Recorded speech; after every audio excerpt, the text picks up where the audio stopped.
Microplastics. They're everywhere. In everything. Everything? Yes. Everywhere and everything. They're in your burgers, apples, your chips, your broccoli, even your boys. And yes, in like your kids, and no, in your boys.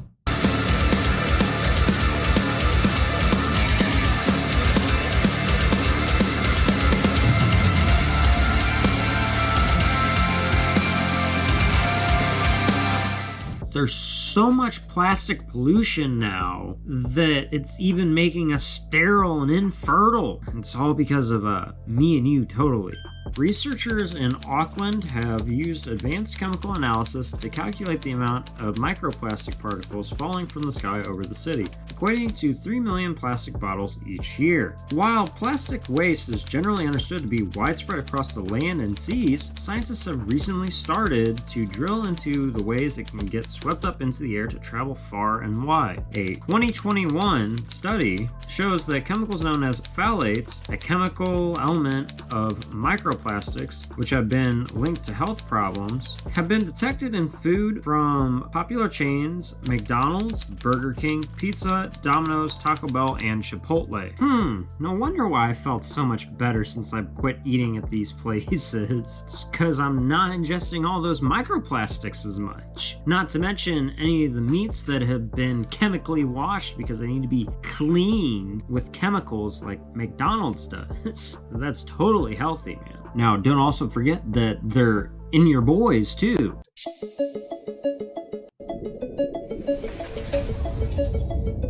Introducing Ectolife, the world's first artificial womb facility, powered entirely by renewable energy, allows infertile couple to conceive a baby and become the true biological parents of their own offspring. The facility features 75 highly equipped labs. Each state-of-the-art lab can accommodate up to 400 growth pods or artificial wombs. Every pod is designed to replicate the exact conditions that exist inside the mother's uterus. Every growth pod features sensors that can monitor your baby's vital signs, including heartbeat, temperature, blood pressure, breathing rate. The artificial intelligence-based system also monitors the physical features of your baby and reports any potential genetic abnormalities. Ectolife growth pods feature internal speakers that play a wide range of words and music to your baby. Improves your bonding experience with your baby, thanks to a 360 degrees camera that's fitted inside your baby's growth pod. Also directly sing to your baby and make them familiar with your voice before birth. Our goal is to provide you with an intelligent offspring that truly reflects your smart choices. With Ectolife, your baby will receive the best nutrients that can support their growth. Each group of pods is connected to 2 central bioreactors. How void of human connection does that all seem to you? It's a very emotional / spiritual connection that a mother and her child have during the whole 9 months of pregnancy and the process that happens throughout the whole thing. There's a reason why most women, or very many women, are very emotional whenever their baby comes out. With Ectolife, miscarriage and low sperm count are a thing of the past. Prior to placing the fertilized embryo of your baby inside the growth pod, in vitro fertilization is used to create and select the most viable and genetically superior embryo. And if you want your baby to stand out and have a brighter future, our Elite package offers you the opportunity to genetically engineer the embryo before implanting it into the artificial womb. To CRISPR-Cas9 gene editing tool, you can edit any trait of your baby through a wide range of over 300 genes. The Elite package allows you to customize your baby's eye color, hair color, skin tone, physical strength, height, and level of intelligence. Now it's time to say fuck that to natural birth and say hello to the new fad, designer babies. Yeah, baby! Yeah. Who wants to have a loving, intimate connection with their genetic offspring anymore? Especially when you can just have factory babies. This is just so convenient given the fact of how sterile I am because all of those microplastics. It's not at all, the fault of these big conglomerates or anything like that that are colluding and all for this stuff. These baby factories. No, not one bit. They never do that. They're just such swell guys, these big corporations and their CEOs. It's not at all like they were the main contributors of plastic pollution or anything. No, not at all. They're just too nice to be. It's not like it's been proven or anything. They can never do that. Just look how nice they seem. These people, and by people I mean these big conglomerates, the CEOs of them, and their buddies in the government, cause a lot of these problems that we're dealing with, and then they try to sell us cures for them, which is pretty much what we're seeing right here start to unfold. Like, these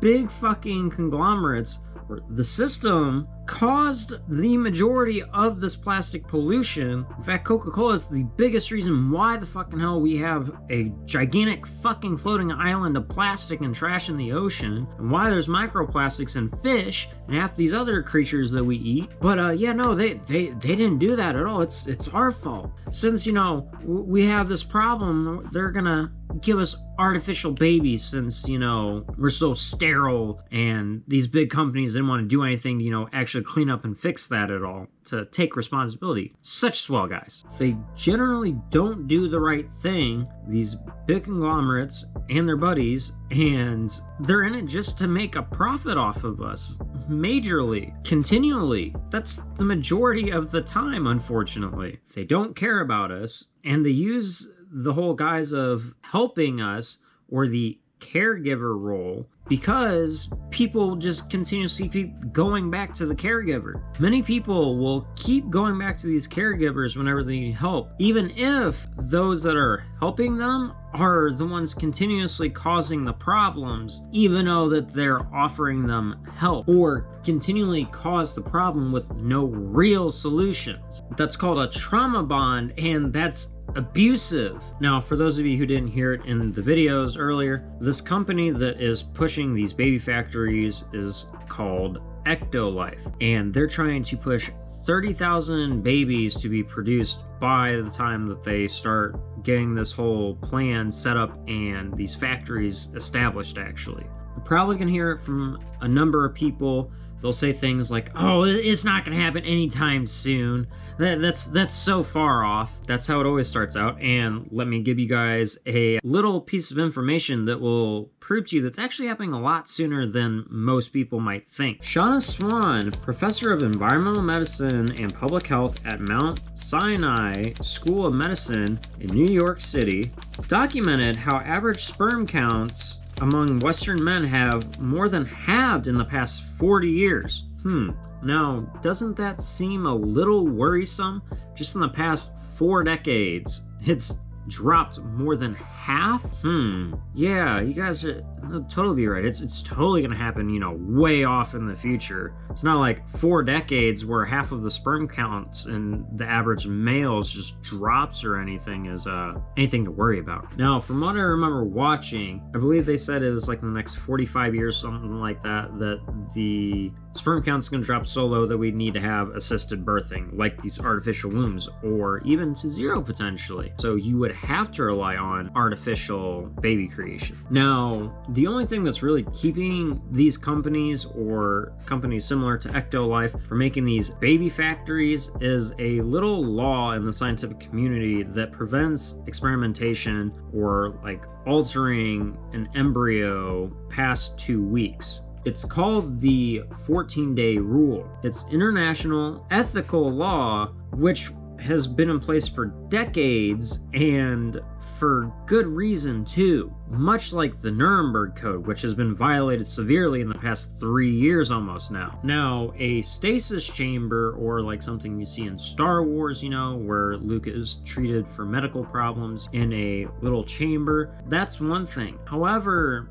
this kind of really just blurs lines and crosses certain lines that I don't feel like should be crossed. And a lot of these things, I do get it, where they could potentially stem from, you know, at least in people's minds, where they're like, oh, well, it could help people with genetic disorders, or things that couldn't be solved traditionally or through alternative medicines. Now, there's definitely going to be people who are like, oh, well, it could help people with genetic disorders and issues. And I get that. I really do. Traditional medicine or alternative medicines can't always solve everything, you know? And it sucks, but like there are certain lines that shouldn't be crossed, and mass producing babies and making it like factory designer babies it's really fucked up and unethical. You guys need to keep this in mind though. Just like artificial foods, meats, CBD seeds, modern day technology and like security devices,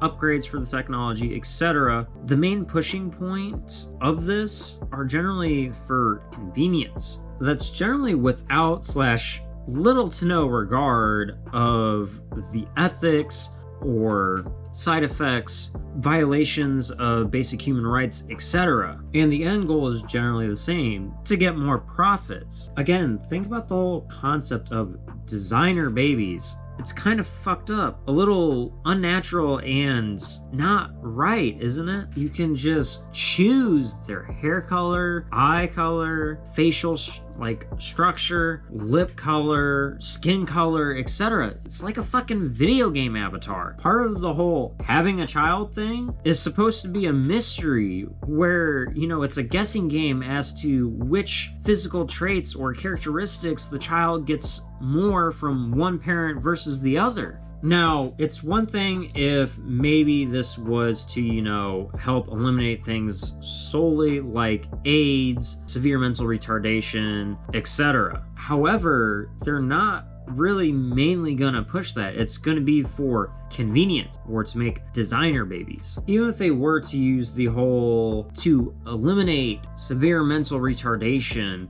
aspect of it, if you do any sort of research on mental retardation rates rising, and especially in births, so simultaneously, like the amount of people that are born with mental retardation has gone up significantly over the past like 5+ decades. Now, when you do that research and dig pretty decently deep into it and use logic and common sense and add everything together that's going on, you'll find that since the Dust Bowl, we've been continuously using herbicides, pesticides, etc., Roundup basically, and it's in everything. By everything, I mean soil, food supply, and water sources. It's the cycle of life. We literally have rain, which is falling down from the sky and breaking fucking our skin cells in the membranes of them, permeating through them, which is how all the fucking issues happen which lead to mental retardation. When all that's destroyed, that compromises the integrity of the whole cell. It just can allow a whole bunch of shit to go in. That's literally degrading it. That destroys the chromosomes eventually, because when you don't have that to protect the cell, it doesn't replicate correctly and it can't produce the DNA like it should be. This acid rain is constantly doing this and we don't even know it. Now, who caused that? It was the industry, which was pushing all these herbicides and pesticides and all that, spraying them all over the crops and chemical bathing them.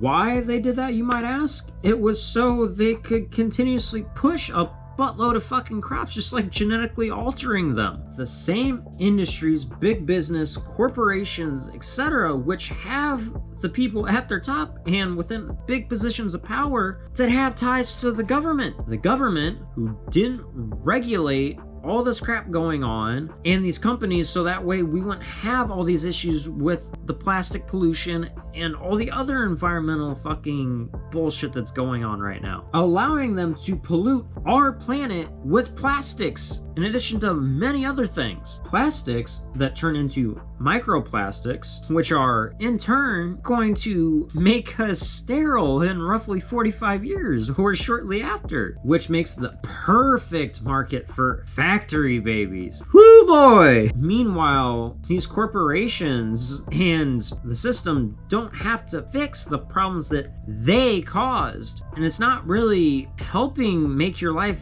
better or more convenient, really. It's just making their pockets / profits bigger with no accountability and continuing the problem. And by the point where these factories are made and up and running, a real Matrix type scenario could come into fruition pretty shortly after that, with those factories being a thing and implants which can control certain parts of your brain and how they function. Those can all be controlled. Can you guys see how it can end up like the Matrix? We already have the brain chips. Those are called Neuralinks. Now, this whole situation and how it's likely to come about, in addition to, genetically altering babies to become designer ones, it's not ethically right. And the fact of the matter of how easily it is for somebody to abuse, flaws are human. And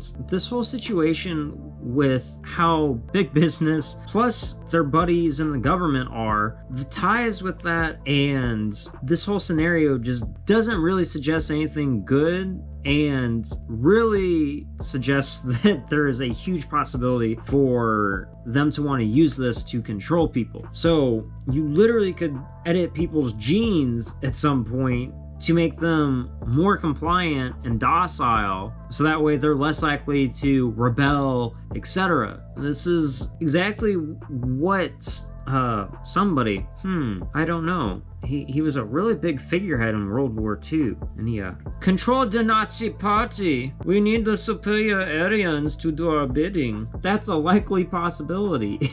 Like, it straight up is. And this is just like the Matrix with the incubation chambers. Now, I won't say this is going to happen 100% for sure, but unless we kick this corruption that is plaguing our fucking world and letting these shitty companies plus their buddies in the government just do this stuff and keep them in line, it's fairly likely to happen. Alrighty, that's gonna be it for us today, my dudes. If you guys did enjoy, please don't forget to, hit that like button, smash the subscribe, etc. It really does help us out here on the channel to get further up in that algorithm, in addition to helping us get further out there to let people know it's okay to question these systems that we live in and that it's perfectly natural and fine. If you guys would like a more interactive experience with us, come join us every Monday, Wednesday, and Friday from 8:30 to 10:30 p.m. Central Time for our streams.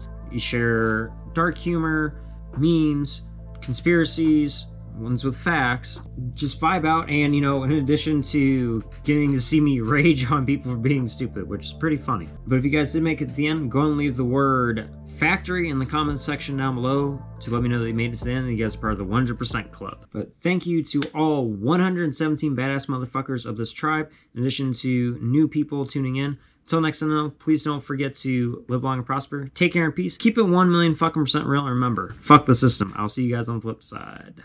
Yo!